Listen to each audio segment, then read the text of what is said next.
सो आएगा इस आज की जो मतलब वीडियो है, ये कोई ब्लॉग नहीं है, मतलब हो भी सकता है ब्लॉग भी हो, वो हम बाद में देखते हैं। पहले इस चीज़ को बताना चाह रहा था मैं आपसे काफ़ी दिनों से।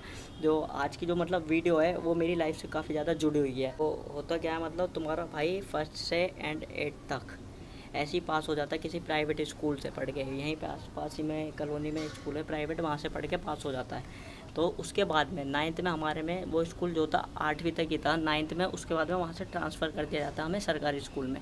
और सरकारी स्कूल में ट्रांसफ़र कर दिया जाता है तो वहाँ पे मुझे उनका पता नहीं था कि क्या क्राइटेरिया होता है, क्या कुछ होता है, कि कैसे पेपर होते हैं, कि कितने पन्नों का क्वेश्चन पेपर आएगा, कैसे हल करने पड़ेंगे। तो इस सब चीज़ों की बिल्कुल नॉलेज नहीं थी।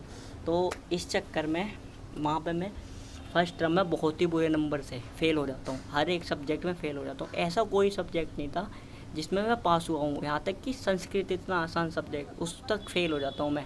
ठीक है, तो अब वो फ़ेल हो जाता हूँ। अब बारी आती है सेकंड टर्म की। सेकंड टर्म में हो जाता है तो मेरी आती है उसमें कंपार्टमेंट। जैसे तैसे करके कंपार्टमेंट आती है मेरी। देखो, मैथ में मेरे को बिल्कुल उम्मीद ही नहीं थी पास होने की, फिर भी मैं मैथ में पास हो जाता हूँ। बहुत ऐसे नहीं अच्छे नंबरों से, लेकिन होता घिसे पिछले नंबर से ही पास हूँ।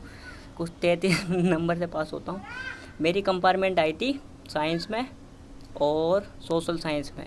बस भगवान की दुआ से यही मैं गिनती कर रहा था कि मैथ में ना आए। मुझे पता था इस चीज़ को कि मेरी कंपार्टमेंट आएगी, क्योंकि तब मेरे फर्स्ट टर्म के पेपर अच्छे ही नहीं गए तो सेकंड टर्म में कैसे पास हो जाता मैं, यही बताओ। अगर तुम्हारे फर्स्ट टर्म के पेपर बढ़िया जाएंगे ना तो तुम सेकंड टर्म में भी ऑटोमेटिक पास हो जाओगे। इस बात का है, ये रूल है कुछ। अगर तुम्हारे फर्स्ट टर्म में नंबर अच्छे आ रहे हैं तो तुम 90% चांस है कि तुम उस क्लास को क्लियर कर जाओगे, पास हो जाओगे। तो अब मेरे जो है फर्स्ट टर्म में नंबर अच्छे नहीं आए थे, तो इस वजह से मेरी दो में आ गई कंपार्टमेंट। आई थी पहले साइंस में और सोशल साइंस में, तो कंपार्टमेंट आ गई। मैं बड़ा परेशान। मैथ में नहीं आई थी मेरी कंपार्टमेंट। मैथ में पता नहीं कैसे तैसे पास ही हो गया, भगवान की दुआ थी, पास हो ही गया मैं। इसमें कंपार्टमेंट और एसएसटी में पढ़े कंपार्टमेंट आ जाती है। तो मैं हिंदी मीडियम से था, पहली बात तो नाइन्थ में हिंदी मीडियम से था मैं, सरकारी गवर्नमेंट स्कूल से, यहीं से करी है मैंने। फिर मैं लग जाता हूँ भाई ऐसे, फिर छुट्टियाँ पड़ जाती हैं बीच में। 31 मार्च के बाद में, रिजल्ट मिलने के बाद में, पता करने के बाद तो छुट्टी सी पड़ जाती है स्कूलों में। तो फिर हमारे स्कूलों में ऐसे क्या था, उस टाइम पे चल रहा था मिशन बुनियाद। तो मिशन बुनियाद में कुछ एक्स्ट्रा क्लासें चल रही थी। उसमें मतलब जिन बच्चों का एडमिशन हो रहा है नया, वो बच्चे आ रहे थे, और जो कंपार्टमेंट वाले हैं ना, उनकी क्लासें लग रही थी साथ में। तो मैं वहाँ पे स्कूल में जाता था, क्लासें लेता था। लेकिन सर इतने कुछ खास नहीं आते थे वहाँ पर पढ़ाने। फिर भी मैं जाता था, अपना किताब कॉपी निकाल के पढ़ने लगता था वहाँ पे। तो मैंने कि ऐसे, मैंने वहाँ का माहौल देखा, सर्वर नहीं आ रहे और बच्चे भी इधर उधर खेलते रहते हैं। मैंने कि ऐसे तो बात बनेगी नहीं, ऐसे तो हम कुछ कर नहीं पाएंगे, यहाँ पे पास हो नहीं पाएंगे। फिर मैं यहाँ पे आया, मैंने ट्यूशन लगवाया था यहाँ आस पास की कॉलोनी में। तो पीछे का जितना भी, यार पसीने बहुत आते हैं, पहली बात तो 1 मिनट। हाँ, तो मैंने यहाँ ट्यूशन लगाया अपनी कॉलोनी में, एसएसटी का और साइंस का। साइंस का ट्यूशन लगवाया था मैंने। तो उसमें 1 महीने का 500 रुपये फ़ीस दिए, एक सब्जेक्ट के। 2 सब्जेक्ट के 1000 रुपये।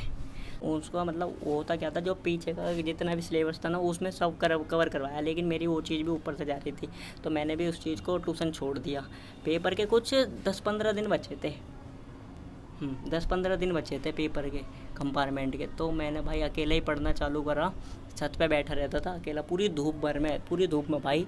तुम भी जानते हो अप्रैल में कितनी धूप होती है। फिर वैसे मौसम थोड़ा नॉर्मली होता है, फिर भी बहुत धूप होती है अप्रैल में। पूरी छत पे बैठा रहता था 12 से 2-2 3-3 बजे तक अकेला पढ़ता रहता था।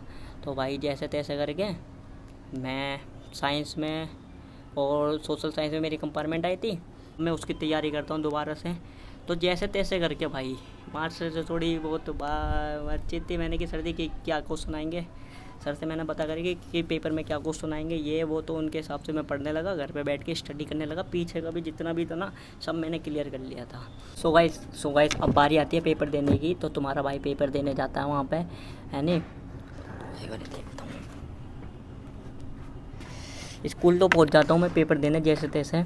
अब वहाँ पे मैं पेपर देता हूँ। पहला पेपर होता है मेरा साइंस का, ठीक है। साइंस का पेपर होता है। साइंस के पेपर में मैंने जितना भी याद करा था सब कुछ टोटली चीज़ें वही आई थी। और कुछ पहले के पेपर थे, मैंने कुछ असाइनमेंट और कुछ सैम्पल पेपर ये सब सॉल्व करके गया था। तो टोटली चीज़ें जितनी भी थी ना, तो मैं वही चीज़ पढ़ के गया था और वही पेपर में आ गई। तो क्या, उसके 2-4 दिन बाद ही एसएसटी का सोशल साइंस का पेपर होता है। है नहीं। तो अब उसका पेपर होता है, मैंने उसकी भी तैयारी करी थी, जितने भी चैप्टर थे सबकी रिवाइजन कर दी थी, टोटल सब पढ़ डाले थे भाई, जितने भी थे ना सब पढ़ डाले थे, A to Z कहानी के तौर पे सब पढ़ डाले थे भाई। जहाँ पे भी पेपर में मैं जाता हूँ, जहाँ पर भी जिस चीज़ के बारे में भी इतना सा भी पूछते हैं ना, मैं उस चीज़ पे पूरा वो छाप देता था। अगर 5 नंबर का क्वेश्चन है ना, तो 5 नंबर पे पूरा वो छाप देता था, मतलब तकरीबन 30-40 लाइनें लिख देता था मैं 5 नंबर का अगर कोई क्वेश्चन है, और 2-3 नंबर का है तो उस पर 6-7 लाइनें लिख देता था उस पर। हमारी आती है रिज़ल्ट की, कंपार्टमेंट के पेपर की रिज़ल्ट आता है जैसे तैसे। अब भाई मैं SST में तो बहुत सही नंबर से पास हो जाता हूँ, तकरीबन 60+ नंबर से पास हो जाता हूँ, लेकिन साइंस में रह जाता हूँ मैं किसी वजह से, है ना। पता नहीं साइंस में ऐसे आए थे मेरे कुछ उस टाइम पे 27 नंबर, और पास होने के लिए 33 चाहिए होते हैं। फिर मेरी आती है री कंपार्टमेंट आती है भाई, री कंपार्टमेंट आती है मेरे उससे 17 दिन बाद, जब रिज़ल्ट आया था ना उसके 17 दिन बाद री कंपार्टमेंट का पेपर था साइंस का मेरा। तो अब मैं उसकी दोबारा से मैं फिर डिप्रेशन में आ जाता हूँ भाई, मैं उसकी तैयारी करता हूँ जैसे तैसे। मैंने कि भाई साल बर्बाद नहीं करना अपने को, है ना। अब मैं पढ़ता हूँ पूरे दिन रात, जैसे तैसे करके मैं री कंपार्टमेंट का पेपर देता हूँ। तब भी नहीं लग रहा था कि मैं पास हो जाऊँगा, कि क्या होगा क्या नहीं होगा। अब उसके बाद में आता है फाइनल रिज़ल्ट, री कंपार्टमेंट का भी रिज़ल्ट का दिन आता है। मैं सर के पास जाता हूँ, सर जी क्या हुआ, ऐसे ऐसे आज रिज़ल्ट है। मेरे साथ के और भी बच्चे बैठे हुए थे वहाँ पे, मतलब मेरे एक दोस्त तो नहीं थे, उनमें से क्लासमेट बैठे हुए थे साथ में। उनसे मैं बोलता नहीं था, वो बैक बेंचर थे सारे, ऐसे ही पढ़े, मतलब कम पढ़ते थे, है ना। पढ़ता तो मैं भी नहीं था खैर, फिर भी मतलब वो थोड़े कम पढ़ते थे, है ना। तो अब मैं उनसे बोलता हूँ नहीं कुछ भी। अब मैं जाता हूँ सीधा डायरेक्ट सर के पास, कि सर जी रिज़ल्ट क्या हुआ, सर जी रिज़ल्ट बता दो मेरा जल्दी से, है ना। तो सर बोलते हैं पूरी क्लास में सिर्फ 3 बच्चे पास हुए हैं, तू क्या ही पास हुआ होगा। मैंने कहा सर जी फिर भी एक बार चेक कर लो, बता दो। कह रहे मैंने बोला यार 3 बच्चे पास हुए, तेरा नाम नहीं है कहीं भी। मैंने कहा सर जी एक बार चेक कर लो। फिर सर मेरे को लेके जाते हैं अपने रूम में, वहाँ पर रजिस्टर में चेक वेक करते हैं। तो वहाँ पर क्या नाम है तेरा, मैंने कहा धैर्य। कह रहे तू तो पास, तू कैसे पास हो गया भाई। मैंने कहा सर जी मेहनत है भाई। मैं कुछ नहीं बोलता सर को, थैंक यू कुछ नहीं बोलता। मैंने बैग टांगूंगा तो बैग घुमाता हूँ ऐसे, भाई निकल जाता हूँ घर, भाग जाता हूँ स्कूल से। मतलब फिर तो रुकता ही नहीं मैं स्कूल में भाई। अगर मतलब मेरी जेब में 200 रुपये पड़े थे, अगर मैं फ़ेल हो जाता ना, मैंने सोच रखी थी या तो गढ़ने जाऊँगा या घर वालों से कहूँगा मैं 9th नहीं करूँगा दोबारा, मैं 10th करूँगा क्लियर जैसे तैसे दोबारा। बस 9th नहीं करनी, 1 साल बिगाड़ने नहीं है अपने को, है ना। तो अच्छा मूवमेंट आता है, लेकिन कभी किसी भी इंसान को हार नहीं माननी चाहिए, अपने ऊपर विश्वास रखना चाहिए और मेहनत करनी चाहिए, है ना। तो मैं तुम्हें यही समझाऊंगा, अगर तुम 9th में हो या तुम्हारा छोटा भाई या कोई भी सही 9th में है, तो भाई स्टार्टिंग से ही मेहनत करना। क्योंकि अगर तुम्हारे फर्स्ट टर्म में नंबर बढ़िया आएंगे ना, तो तुम हो सकता है 90% चांस है तुम फाइनल में पास हो जाओ, ठीक है। अब बारी आती है 10th की। अब 10th में मैंने जितना भी कंपार्टमेंट के टाइम पे पढ़ा था भाई, जितना भी कुछ पढ़ा है मैंने, सब कुछ 10th में टोटली वही, है ना। मैथ में इतना कुछ मैंने पढ़ा नहीं था, फिर भी मैथ में जो है ना, मेरी क्या दिक्कत रही है, मैथ में मेरा शुरू से ही हार्ट टाइट रहा है, मतलब मैथ मेरे समझ में ही नहीं आती भाई। तो मैंने मैथ का सिर्फ ट्यूशन लगा रखा था, और किसी का ट्यूशन नहीं लगा रखा था, क्योंकि भाई जितने भी ना, मैं पूरी क्लास में टॉप मार रहा था भाई 10th के टाइम पे अपने में। साइंस में ले 80 में से 80 नंबर भाई, 80 में से 78 नंबर सेकंड टर्म में, है ना।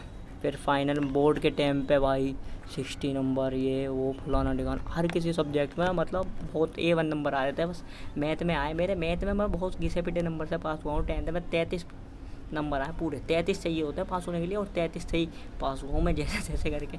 फिर भी मेरी जो है 10th के टाइम पे परसेंटेज सही बन गई थी, बोर्ड में 65 बन गई थी। मैं इतनी उम्मीद भी नहीं करता था, डिज़र्व भी नहीं करता था इतनी, लेकिन फिर भी पता नहीं कैसे कैसे बन गई थी 65। मेरे को इस बेस पे जो कॉमर्स मिल रही थी, कॉमर्स में मैथ होती है, वो अपने को चाहिए नहीं थी, तो मैंने आर्ट्स गया, आर्ट्स ली मैंने 11th में आर्ट्स ली। अब आर्ट्स में भी होती है स्ट्रीम कुछ 3 कई प्रकार की स्ट्रीम होती है आर्ट्स में भी, या तो तुम आर्ट्स विद हिस्ट्री ले लो, या आर्ट्स विद संस्कृत ले लो, या आर्ट्स विद इकोनॉमिक्स ले लो। तो मैंने आर्ट्स विद इकोनॉमिक्स ली थी अपने उसमें।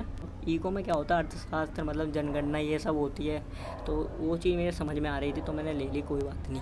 अब 11th में भी मैं पास हो जाता हूँ। अब बारी आती है 12th की, तो 11th में भी जो पढ़ा था 12th में भी वही आता है, 12th में भी मैं सही नंबर से पास हो जाता हूँ। अब बारी आती है कॉलेज की।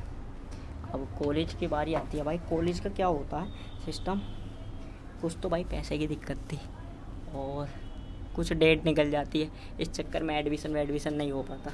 कॉलेज में भाई जो बातें मैं रियल बोल रहा हूँ, मैं किसी के आगे फेक नहीं बोलता, ठीक है ना। मेरी रियल लाइफ स्टोरी है भाई, ये फेलियर लाइफ स्टोरी, मैं जो है रियल बता रहा हूँ तुम्हें, ठीक है।